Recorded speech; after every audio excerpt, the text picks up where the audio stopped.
discussed last week, many famous Americans were or are Freemasons. Franklin Roosevelt, Earl Warren, Hugo Black, Harry Truman, Lyndon Johnson, Gerald Ford, even Ronald Reagan. And yet there exists a tremendous enmity between Freemasonry and the Catholic Church.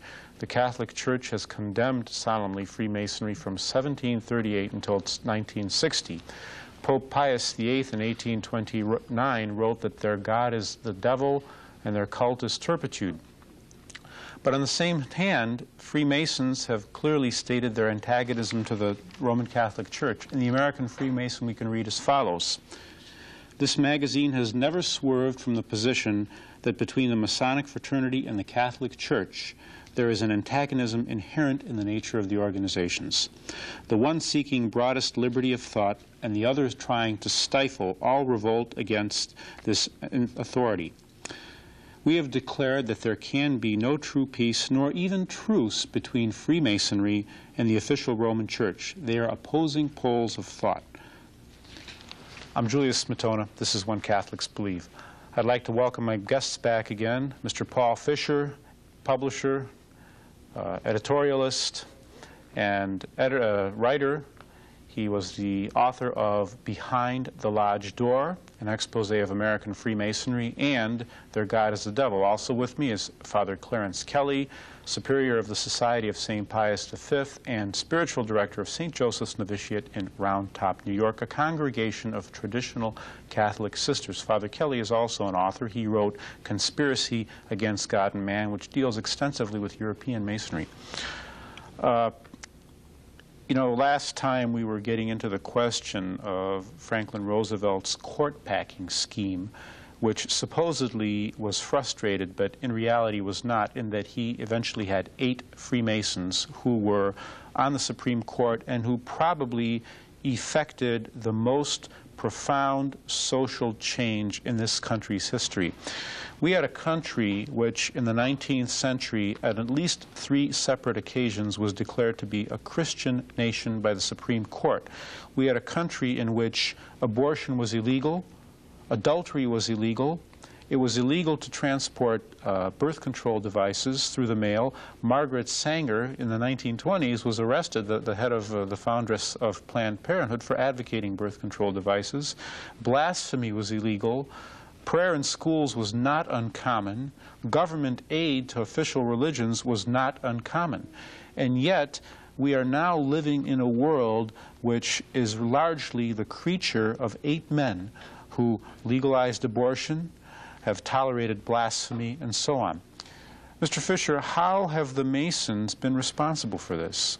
Well, about the 8 men, this has fluctuated from 5 to 4 to 8 to 1. 8 to 1 may have lasted for a term or two, but until 1971 they still dominated the courts in that ratio. Sometimes it may have been 7 to 2 and so forth.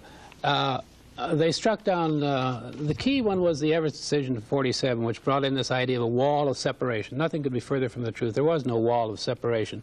And all precedent court opinion prior to that time was encouraging Christianity in this country. Those 4 decisions, you said 3, there are actually 4 decisions which the court has said this is a Christian nation. Presidents have said it. I mentioned John Adams and Abraham Lincoln and William Henry Harrison in their inaugural addresses identify the United States as a Christian nation.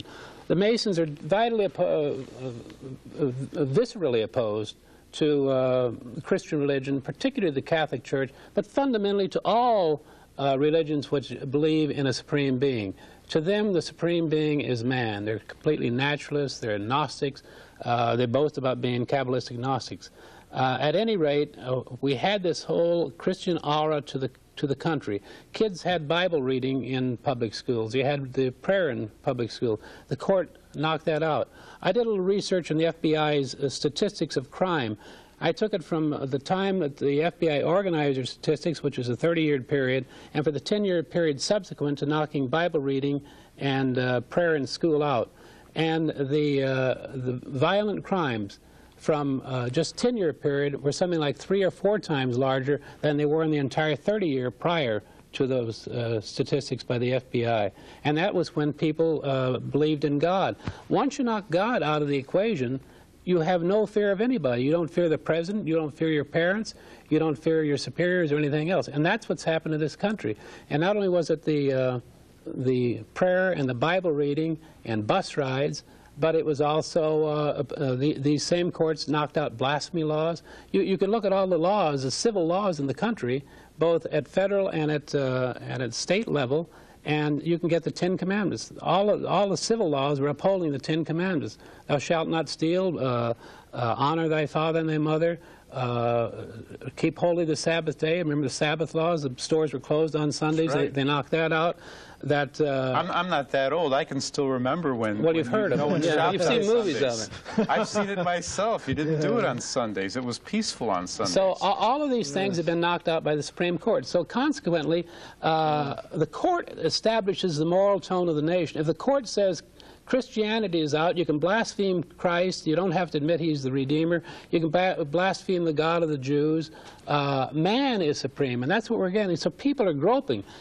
Parents are concerned frequently about their kids going off with Moonies and other religious organizations. Moonies, what about the devil worshippers? Well, the whole thing, there's an outreach for God, for some supreme being, for something to hang on to. They know it's not in this world. When a guy's falling out of an airplane, he doesn't say, "Oh, Julius, save me." He says, "Oh, God, help me." Even though he's an atheist, he's going to shout for God. But they're looking. But the court is trying to get that out of their mind. And that's how the New Age movement came in, with this whole thing of the court. For a 30-year period, they established, and it's important to keep in mind, that in jurisprudence, once a decision is established, they call it stare decisis. A similar case comes before the court, any court, they rely on that precedent opinion. So here you had the court establishment 30 years of precedent opinions. To this very day, as of last June, the court is still citing this Everson decision in 1947 and this idea that we must fear giving any aid to parochial schools. Just the other day, a federal court decided it does not violate the Constitution to allow the Ku Klux Klan to march, even though the possibility of riot may be there. Unless the riot takes place, the state cannot intervene, and that's kind of freedom of speech. But teaching God in school, there's a terrible danger that the country is going to be turned over. And they're selling this. These are guys, modern man is saying that God is dangerous to civilization. Or saying a prayer at a graduation. The Supreme Court has forbidden that just recently. That was the case. That was the case when they brought it in 47. It's interesting. Right. We mentioned, yes, Father, go ahead. I think, though, to put it in the proper context, people are probably wondering, well, why are they doing this? Why would these rulers of Masonry be seeking the annihilation of Christianity and specifically the destruction of the Catholic Church? And is that really true? And, you know, are these a couple of quacks who are identifying this relatively benign and benevolent institution as some force for evil? And the answer is, you can tell by the response of the popes. If you read the encyclical of Leo XIII on Masonry, Leo XIII was not a kook or a quack or a right-winged extremist. Leo XIII was a very brilliant, very fine, educated, and a wonderful pope. Leo XIII wrote a wonderful encyclical. It's, even from a literary point of view, it's a masterpiece. But Leo XIII makes it very plain what Masonry is. Masonry simply is. It is the modern version of the devil's assault upon God and upon the church. And what distinguishes Masonry from the efforts that have gone on in the past is that the devil has organized men in a very fine way. The power of Masonry is not only that it is a conspiracy directed by evil men, but that it is a conspiracy directed by evil men who are in our day and age carrying on the fight against the kingdom of God.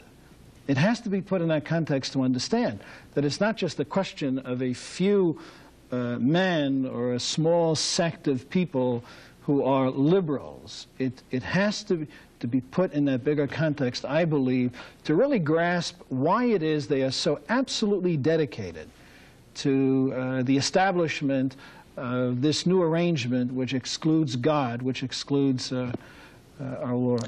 To amplify what Father Kelly said, Mr. Fisher, perhaps you could describe part of the initiation oath for into the 30th degree of Freemasonry. What takes place? What is said? Well, they're also all along about cutting your throat and ripping your heart out and so forth, which is a terrible intimidation of the guy to not release any secrets. But anyway, when you get to the 30th, the Knight Kadash degree, the candidate comes into the room and there are 3 skulls on the table. One skull has a crown on it, another skull has the papal tiara, and the 3rd skull has a laurel wreath. So the candidate is led to the first crown, or the papal tiara, and he recites the word, "Down with imposture, down with tyranny." With that, he takes a poignard and he stabs the crown, the tiara on the crown. The Pope's tiara. They hate the idea that someone can claim your conscience or can dictate what you must believe. And this someone is who represents God on earth. That's right. They can't stand the idea of authority. Well, that's it. Then the second, it does the same thing to the crown, which is the state. This is church and state. That's a symbolism. That's not only that Philip the Fair, which it's to represent, and Pope Clement XII. And then he does the same thing to the crown, which is the state. In this case, it was Philip the Fair. And then the third is the laurel wreath. Well, that's Jacques de Molay, and that's mankind. And he bows down and praises mankind. And that goes back just quickly to the trial, which was held over a period of 7 years. All sorts of witnesses were brought. There was some torture involved in some of the confessions, but those people, some You're talking about the Knights Templar in the 1300s. In the 13th century, and it was destroyed just because the Knights Templar were accused, and there was substantial evidence that they were committed homosexual acts, they urinated on the crucifix, and a lot of terrible things like that, which the people of the day were just appalled at. And so they read this in Latin when the charges are made, and then whoever headed up the court said, "Now, would you like this translated in the vernacular," which had been in French? Said, "No, we don't want to hear all that," because they were just terribly embarrassed and shocked about what these accusations were against them. At any rate, de Molay was burned at the stake for this, and de Molay promised that the Pope and the King would die within a year or something. Well, one of them did. I forget whether it was the Pope. The Pope was 6. I think it was the Pope that did the King didn't. It was several years later that he died. But at any rate, that's how much they hate the church. The key is, it goes back really to the Garden of Eden. They say, right, they admit they're Kabbalistic Gnostics. Gnosticism, man will be saved by knowledge. And back in the Garden of Eden, remember, they ate the so-called forbidden fruit. And God indicating the Trinity way back in the Old Testament, which is in the Pentateuch too, that they will be as us. They want to be gods, the plural, the Trinity concept.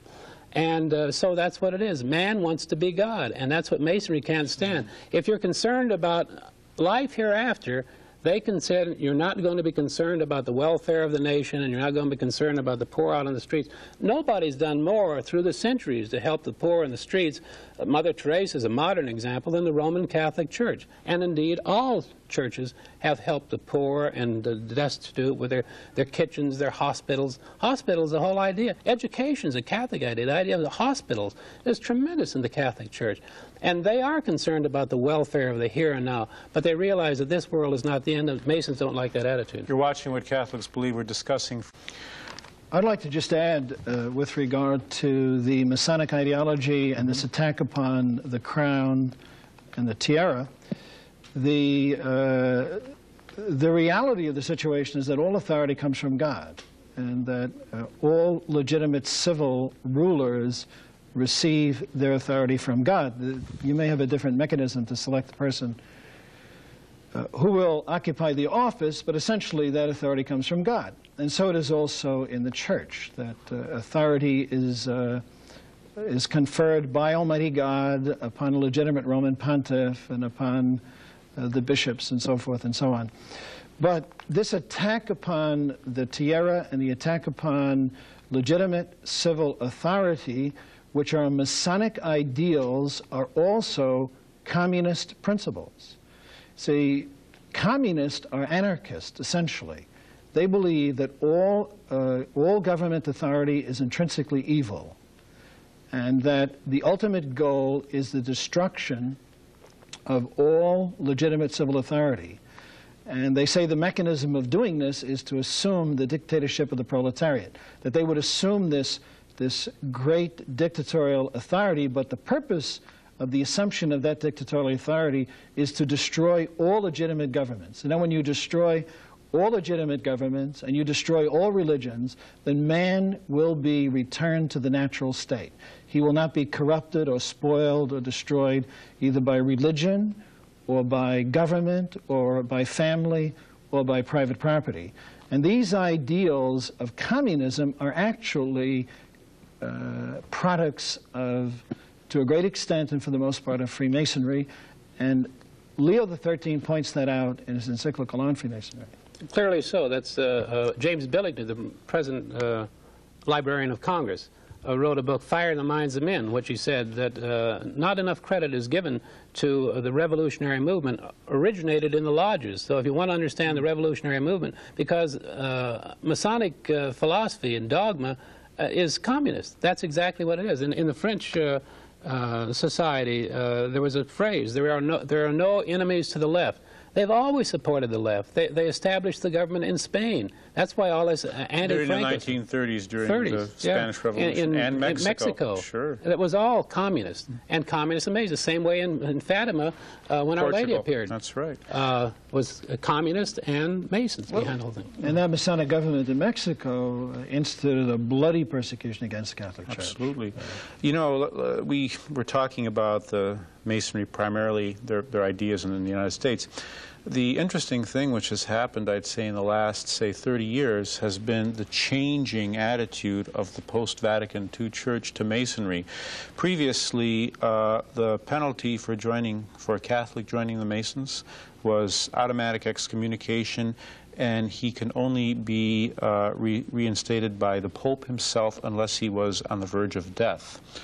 Now we're faced with a situation where in the new Code of Canon Law, nothing about that is said at all, and implicitly by Cardinal Sapir, it is one is led to believe that Catholics may join the Masons, and in fact Catholic bishops and priests and laity have been joining the Masons in large numbers, and some bishops in fact have received citations from Masons that they exemplify Masonic thought. What are your feelings about this? Well, that's true, and I think in the book I point out that the Masons were active at pre-Vatican II as the thing was getting organized, and the Grand Commander noted that we have people present there. And so they got largely what they wanted out of the... somebody accused Archbishop Lefebvre of saying that it's influenced by Masonry. And he's a Dominican, he's in the Vatican today, I can't think of his name, he's a Frenchman. And he said, doesn't the Archbishop know that's what the Vatican II is all about? Liberty, equality, fraternity. And that concept is in the document. Is it Freedom of Religion? Is that the, I forgot the title. It's the Dignity of Man. Dignitas Humanae. The documents of... Yeah. But I would say this, that as communism and socialism might be looked upon as the secular and political arm of Masonry, you can look upon modernism as the theological arm of Masonry in this sense. One of the fundamental principles of modernism is naturalism and pantheism. Maybe you could explain what naturalism is. Naturalism is a system of belief which excludes God, where you consider only the natural aspects of creation, and the theistic aspect of naturalism would be pantheism, which simply means that there is no God transcendent to creation who exists and who brought everything into existence out of nothing, but rather God is identified with the material world. So pantheism simply means that everything is God. But modernism itself, the modernists who virtually control virtually every Catholic seminary in the world that I know of, the modernists have this naturalistic concept of religion, and many of them are actually pantheists. That is to say, they identify God with the universe.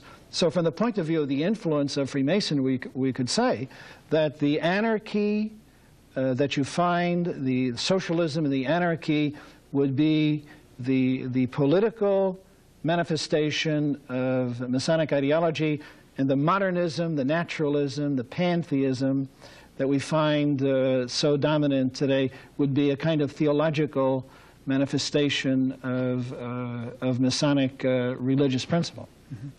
How do you reconcile, Father Kelly, this profound change in attitude toward Freemasonry? We have, for instance, a picture of John Paul II receiving members of the B'nai B'rith Lodge.